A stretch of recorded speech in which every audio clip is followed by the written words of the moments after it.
to engage with past me because it's a lot easier to argue with a 19-year-old than it is to argue with 26-year-old Lauren. As it will be much more difficult to argue with 30-year-old Lauren than it will be to argue with 26-year-old Lauren. So if you can just try to argue with the cartoon version of me you have in your head, or the version of me from 6 years ago, that's a lot easier than addressing the contentions I have now. Speaking of which, Stardust, welcome aboard. Hey. We're starting at 10:44. Please lead with your questions or your contentions, and then Lauren, um, we're internet friends, right? But if they're gonna bring some contention your way or whatever, give them an opportunity to speak because you're kind of you're Sorry, giving I'm it you're talking giving to. it your all right? All All right, wait, right, we've let's got. go. I'm gonna put her on screen first because she's looking lovely. She's got the whole Oh, setup thank going, so you. we gotta Very have her kind up of you. here. Very kind. Are Um, you a streamer? I am, yes. Stardust STRDST underscore because somebody somehow took the one without the underscore. So, but yes. So I have to admit I am not 100% familiar with your career. I've only really heard a few things through the grapevine. I'm relatively new to the scene, and I Sure, am like wonderful things. constantly catching up with whatever drama is going on. I did want to ask if people are portraying you as having killed like a refugee child or something like that. Uh-huh. What actually happened?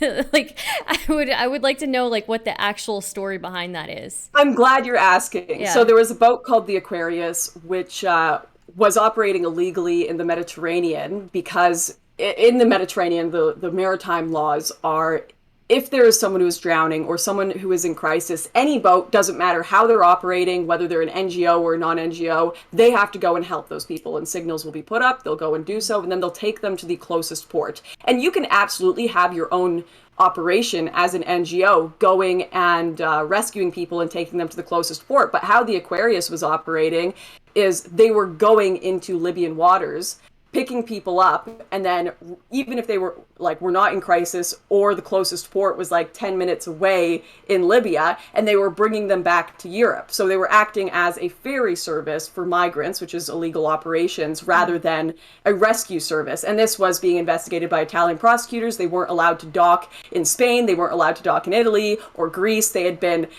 multiple times detained, and they were shut down years ago for illegal activities, dumping toxic waste and HIV/AIDS infected blankets all into the ocean and at ports they were going to. So it was Oh just wow. a nightmare ship. And even more so, the Italian prosecutors had found that or they were investigating at the time, that not only were the ships just going into Libyan waters and returning people to Libyan ports, or returning people to European ports, they were actually potentially working hand in hand with human traffickers. And the way these human traffickers work, it is not a system of, hey, we're trying to save refugees. It is exploiting and extorting people. When I was in Morocco investigating some of these operations, you had women being put into sex work to pay to get on these boats Yeah. based on promises of wealth that they were never going to get, and going on boats that Yeah. in many cases were never even going to get across or get arrested on the way. So it is a horrible industry. It should not be run like that. It exacerbates drownings when people are promised that they're going to get across.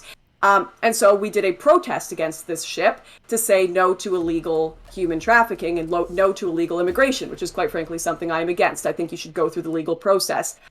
And when we were protesting, it got really dark out, and no one could see our boat, the protest boat that we had. So I grabbed a flare from the ship, a handheld flare, which, I mean, it's a cardboard flare that just is an illumination device. I held that up. It did its illumination thing and then slowly puttered out, and I threw it into the ocean, which is probably my worst crime there.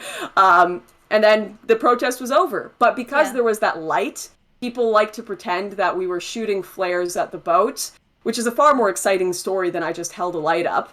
Yeah. And you know what? If anyone was in danger in that situation, it was absolutely us in the tiny little dinghy boat, because it's this giant ship, like this tanker ship, that would have just run us over and killed us if we hadn't put on an Yeah. illumination device or had stayed in front of it.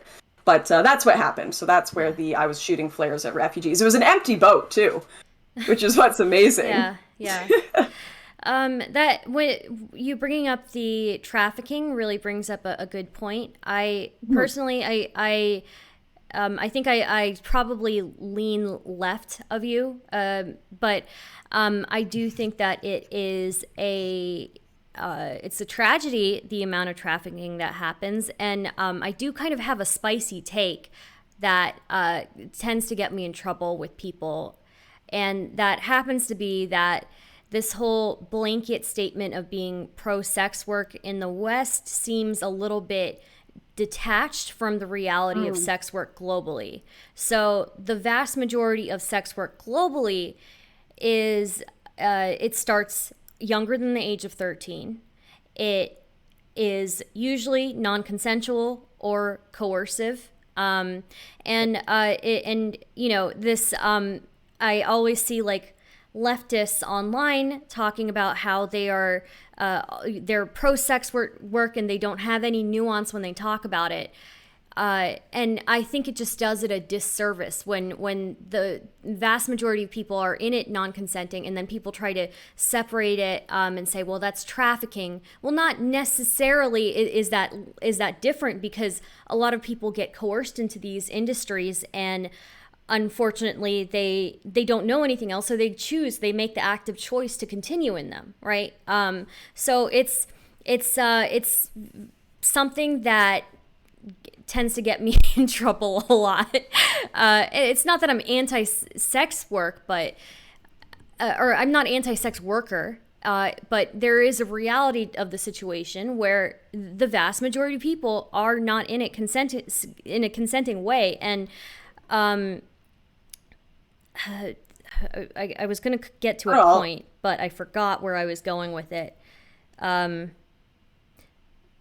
think Yeah. that's an absolutely correct take, and I'm sure it's really frustrating for you and anyone who is aware of this to see people who are getting like, yeah, $20,000 a month to post feet pics saying, I represent the majority of sex workers, and I'm telling you right now, don't criticize sex work because this is always empowering for women. Like, there's a reason that Pornhub had to take off unverified videos because there was Yeah. so much extortion being uploaded there. There's a reason, people really just need to get on a plane and go somewhere outside the Western world. And you can see it Yeah. all the time. Women who are in these careers, not because they want to be, and maybe to a degree, it gives them more economic freedom than they would have than if they weren't, but it's not because they're enthusiastic about it. Yeah. It's, yeah, in a lot of cases, forceful, I coercive. They can never get out of it. I Yeah. think there's a lot of coercive aspects to it. I think the majority of young people who get into sex work only last like 3 months because it's so traumatizing for them. There was a documentary on it called Hot Girls Wanted that I would recommend the audience watch if they get a Yeah. chance. Yeah. I also I guess oh man, I need to write these things down because I really Oh, forget take your them. time. The chat are loving you. They're saying you're based. Oh, wow. Thank you. Wait till you hear my other takes. You won't say I'm based anymore. Um, so we were just talking about people in the porn industry. I know Mia Khalifa even came out recently and said that she was extorted in the porn industry. I do think that I do think that it's important to kind of acknowledge that. But I guess moving on to another question that I had is, you have been criticized by Southern Poverty Law Center, I believe, for being Oh, probably. for being for being Islamophobic, and they've also even like said that you're a borderline like white nationalist. I tend to have some sympathy for people who, I guess, I don't know, what happened that made, do you know what you could have been doing that made them Oh, dude, I've made think so many that you're videos criticizing Islam. Absolutely. I won't deny that. I yeah couldn't. It's online yeah all the time. But yeah you know what's so funny? Okay, so I'm gonna tell a real quick story time. I know Connor's probably like, you're wasting time, Lauren, but I remember being in Turkey and I was arrested just because I was in a militarized zone that I'd entered accidentally, and I was brought in for questioning. And, Turkey generally leans Islamic, of course. They've got that in policy. It's their national religion. And when I was being questioned by 5 different Turkish intelligence officers, they brought up a bunch of my criticisms of Islam. and my criticisms of the hijab and all this. And we had an awesome conversation about it. One of them was even like, yeah, you know what? I don't like the hijab that much either. And I remember just being like, wow, I can't even have conversations like this in the Yeah. West sometimes without being criticized, but I can do it here in Yeah. Turkey where, people get, it seemed so bizarre to me. Yeah. But there are absolutely aspects of Islamic culture that I do not, particularly, hard Islamic culture that I don't think are compatible with Western values.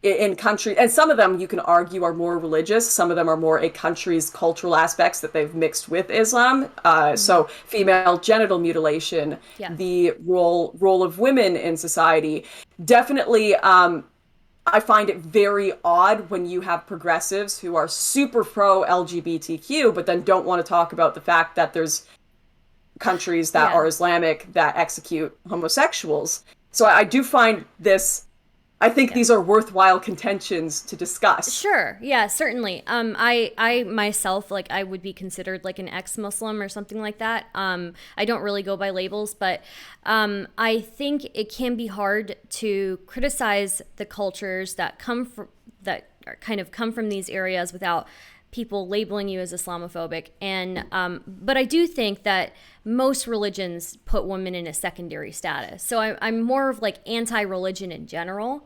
I think it is heavily reliant on the country that some of these people come from, like how far down the ladder they put women. But I do think that there is something to be said about the burqa and the niqab. I'm okay with the hijab personally. It's the burqa and the niqab that seems like it's very evident that this covers the entirety of a woman, and I don't know how you can look at that and see how much effort a woman has to put into her outfit, into wearing a burqa, into wearing a niqab, and then look at the men who have to put no effort into it, and their only duty is to look away. And they always try to justify it to me and say, well, men have to look away, and it's hard for them too. There's such a huge difference between wearing a burqa and a niqab and just having to look away from a woman. So I don't know. I don't know if you're like religious in other aspects, but I do see religion, if it's practiced in a culture where it's already not a good place for women, then it I don't think it really matters what religion it is. You know what I mean? So Okay, well, I'll clarify. I am a Christian, yeah. but I do think Connor had a point to make. Oh no, that's just time. My hand Okay. raising will not be to correct anybody. It'll just be for time. Oh, okay. So Stardust, can you? So appreciate you coming on. Thanks for coming on. Yeah. Do you want to shout yourself out? I Sure. think I've Yeah. seen you on Twitter and retweeted you a couple of times, and I know you're do debates and stuff. So shout yourself Yeah, out. I do. STRDST underscore. And yeah, you can find me on Twitch, and I do debates. I also host really silly panels every Saturday. This one's about robots, specifically sex robots. And yeah, it's fun. It's always a good time. So yeah. It All was right, an awesome. absolute pleasure to have you on. Thanks. Yeah. Thank you for Um, having me. Appreciate it. Absolutely. While Connor's setting up the next one, I do want to make a point to the